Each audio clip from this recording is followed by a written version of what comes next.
Hey everybody, this is Kelly. Welcome back to another episode of Ask a Therapist.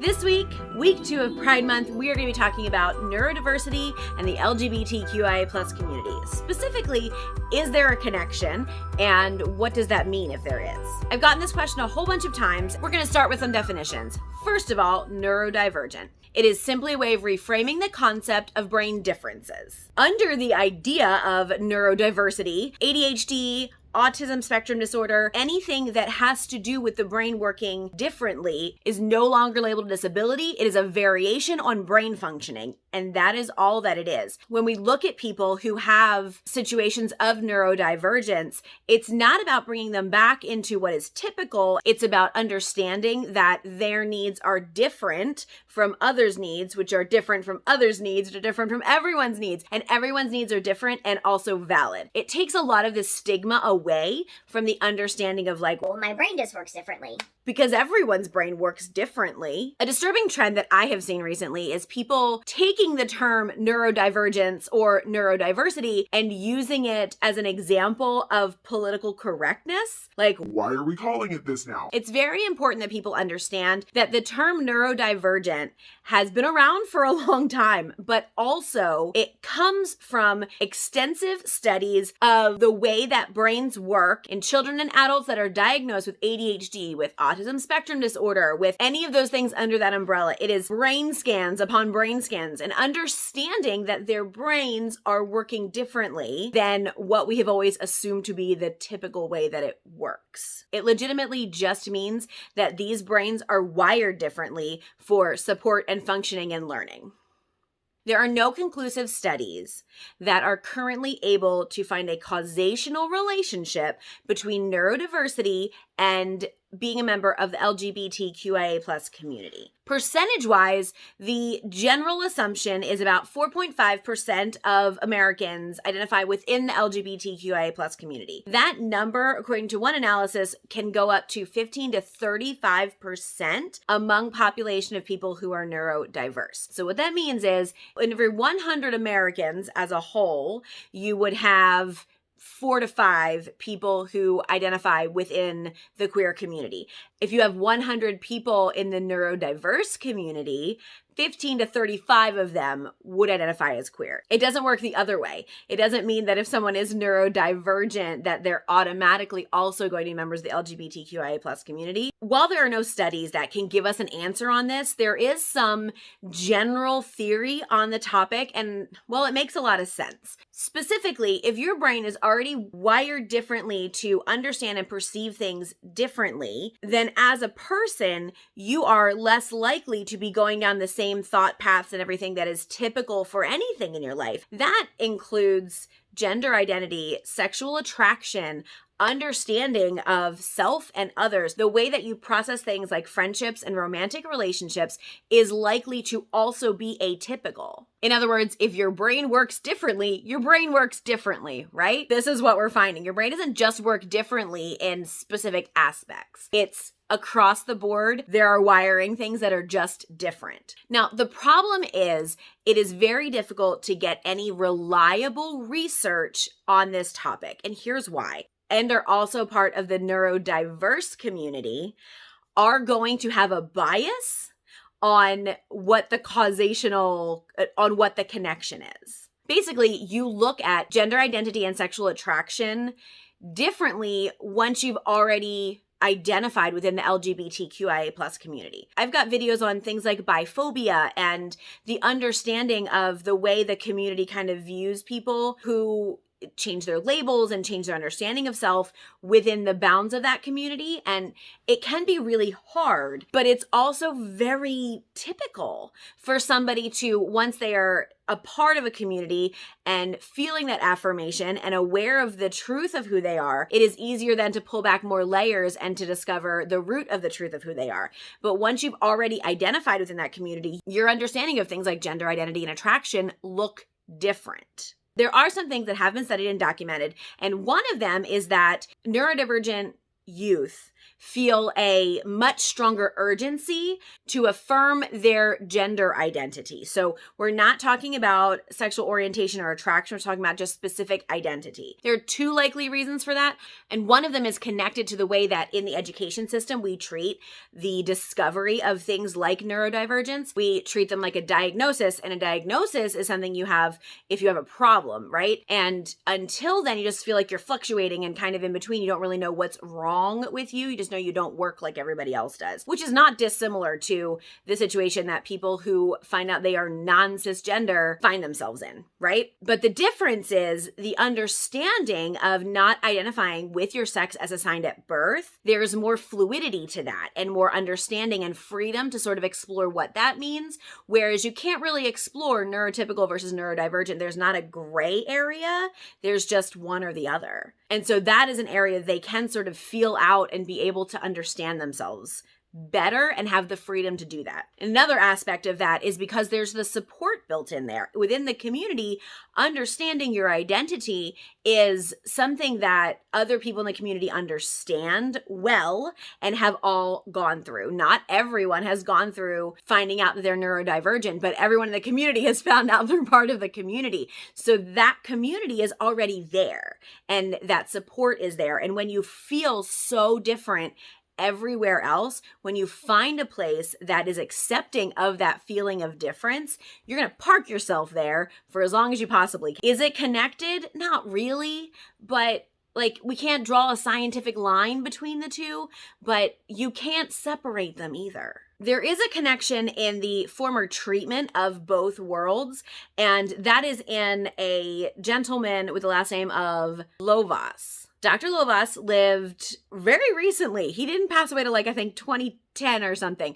And he is the father of applied behavior analysis, ABA, and also the father of conversion therapy. He often used the two together, and really on a very basic level, they do have a lot of similarities. Applied behavior analysis, ABA, was founded off of Skinner's ideas about behavior and the ways that we fix behavior. It was used for a long time by Dr. Lovaas and the people who came after him to treat people who were autistic.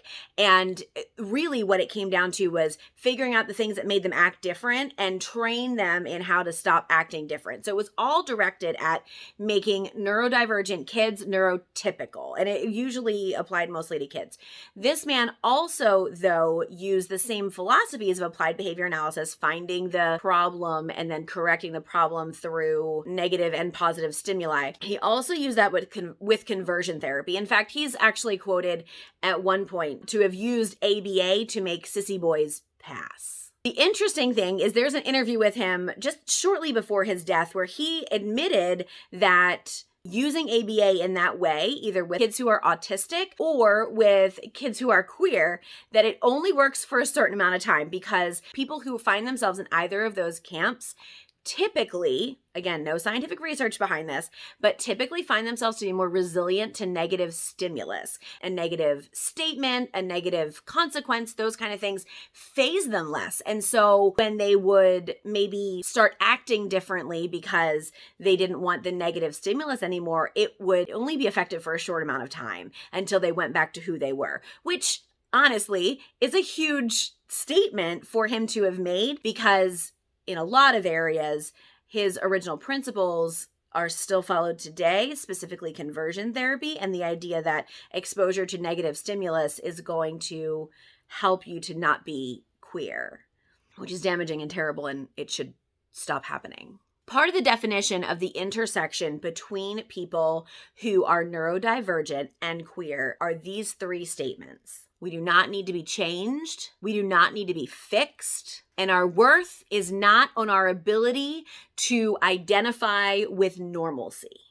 And those three statements are huge. Those statements are all you need to know about how to treat someone who is neurodivergent or who is within the queer community. It is not necessary for you to change people. If you find yourself needing to change somebody, you need to check in with yourself and try to figure out what it is about them that you find so unacceptable. Is it because they don't act like you? Is it because they don't look like you? Whatever it is that is is so off-putting to you about these not typical people, that says more about you than it ever will about them. So taking this to a personal level, as a society, we have a very long way to go in educating people about neurodiversity and educating people about the LGBTQIA plus community. There is a small group of people in a lot of power in a lot of places that really do benefit from society as a whole not understanding these things.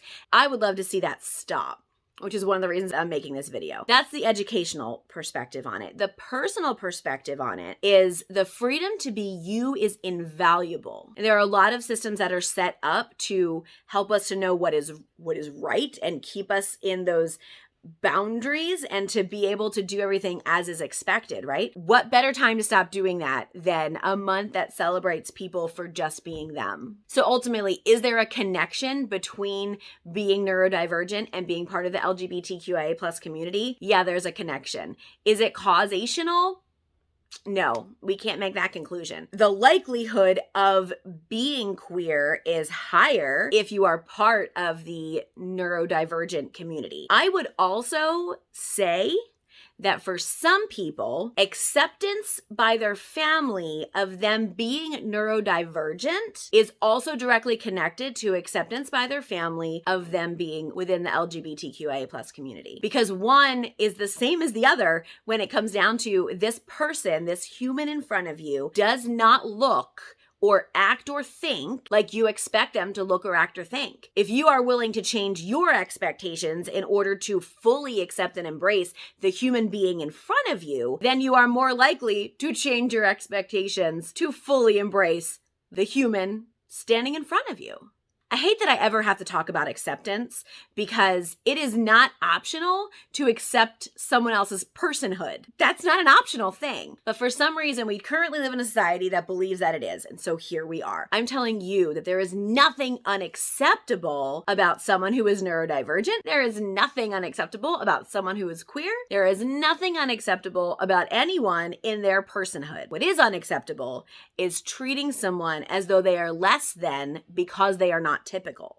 We all have some way that we are not typical. I think both the neurodivergent community and the queer community have a lot that they could learn from each other, advocating for equal treatment and advocating for just medical treatment, because this is something that we still find today where people either over-medicate ADHD or refuse to medicate ADHD because they heard rumors that ADHD is over-medicated. Y'all heard me say this before and I'll say it again. Medication is great for those for whom it works and other people it's terrible for. It depends on the person, and everyone should have access to that option, but not everybody should have to take that option. It's the same way with anything else. I love being a therapist and I love working with the queer community. I hate that it's necessary that people need to come in and talk to me about the ways that their heteronormative upbringing or compulsive heterosexuality has made them doubt who they are and misunderstand who they are. And I hear the same things from my clients who have ASD and ADHD, where they've had to work so hard to pass,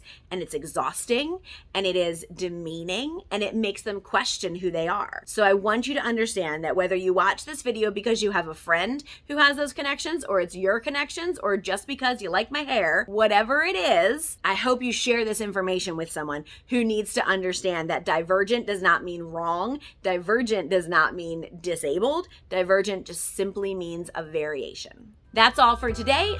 Tune in next week for more Pride-related content. Subscribe, comment, make sure you click the bell so you get notified of when I publish. I hope you're all enjoying Pride in whatever way you need to enjoy it, and I will talk to you soon. Until then, take care of yourselves and each other.